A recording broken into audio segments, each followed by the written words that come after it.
Now that I've been playing these games, Xenoblade Chronicles 3 on the Switch, I realized that one of my biggest complaints is about something that usually I don't really care for. I've never been a guy to care about graphics and visuals, as long as the game looks fine, acceptable.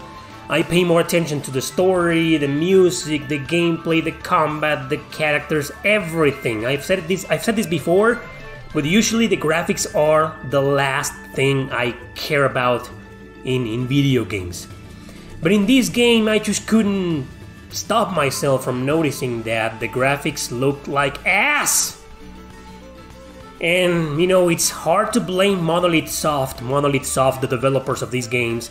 It's hard to blame them because they make their games exclusive to Nintendo. So I've been wondering, okay, we've gotten, all of the Xenoblade games on the Switch. The first one was on the Wii, then on the new 3DS, and then, the Definitive Edition on the Switch. So what baffles me the most is that I can't believe how... I don't want to say bad, but I have to because it's 2022. I mean, if this was 2016 or 17 or 18, I get it. The Switch came out in March 2017, right? And on December of that very same year, we got Xenoblade Chronicles 2. And the graphics looked like, okay, for their time, for almost 5 years ago. It was like, okay, they don't look stellar, but we all know it's the Switch. It's graphically inferior to the Xbox One, graphically inferior to the PlayStation 4. It runs at 720p. 30 frames per second, so okay, that's the hardware limitation of the Switch. So the graphics on Xenoblade Chronicles 3 look like... what? Like a PlayStation 3 game? Like an early PlayStation 3 game? Late PS2 game? Right? They look like that. But it was like everybody was forgiving the Switch because, it was a sensation that it could be portable. You could play your games on your TV and immediately remove the Switch and keep playing your game portable. So that was a huge sensation. But it got a lot of criticism because of the resolution, because of the graphics.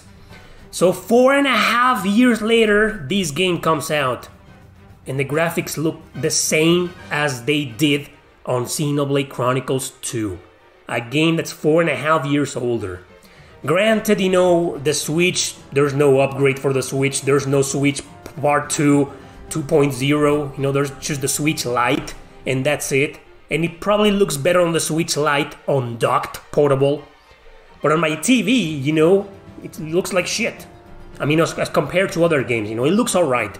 But compared to other PlayStation 4 games, or even PlayStation 3 games, it looks like shit.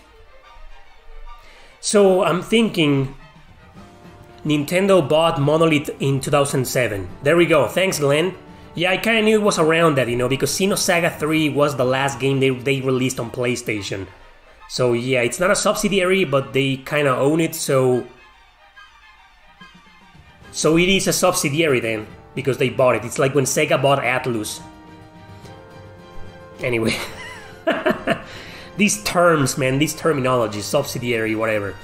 Monolith works for Nintendo. Nintendo owns the exclusive rights to every single one of their games. That's why every single Monolith Soft game from 2007 and onward, it's been on Nintendo consoles. But the point is that, it's just kind of inexcusable to be on 2022 and have this game with so completely inferior graphics. That look inferior to video games that came out 2 generations ago. So like I said, I don't really care that much about graphics, but in this game I was like, I can't believe it, it's summer 2022 and we're still getting those shitty graphics. Nintendo sorely needs an upgrade in graphics. They need to do something because, people are going to start complaining more and more about graphics and they're going to say, okay, I've had my fun with your games that can be on my TV and the portable at the same time, but these AAA games, they don't look that well on the Switch anymore, especially not on your TV. The higher the resolution of your TV, the better it's gonna look probably, but you still have some frame rate issues and some resolution issues. So my point is, I don't think Monolith Soft should develop a new Xenoblade for the Switch. And I'm worried because we're halfway through the Switch lifespan. You know, it's not even 5 years old. It is 5 years old. Yeah, 5.5 years old. It's still halfway. We're still halfway through, and we got Xenoblade 3. So we got 3 Xenoblade games on the Switch already. So when will the next Xenoblade game come out? In 3 years, maybe? Is it going to be released on the Switch? And is it going to have the same shitty-ass graphics that look like a PlayStation 2 game? It's kind of unacceptable, but I don't know, you know, I'm Monolith Soft and Nintendo bought me. What do? What choice do I have? What can I do? If I was Tetsuya Takahashi, you know, I will go to Nintendo and say, hey, you know, this is ridiculous. It's unacceptable. I want to make my games look beautiful and great and badass. And I can't do that because your fucking console, you know, sucks balls in terms of quality. So imagine, you know, you can already tell if this is how Xenoblade Chronicles 3 looks. You can already tell how Xenoblade Chronicles 4 will look in 3 years, or how a port or a remake or remaster of Xenoblade Chronicles X will definitely look like this.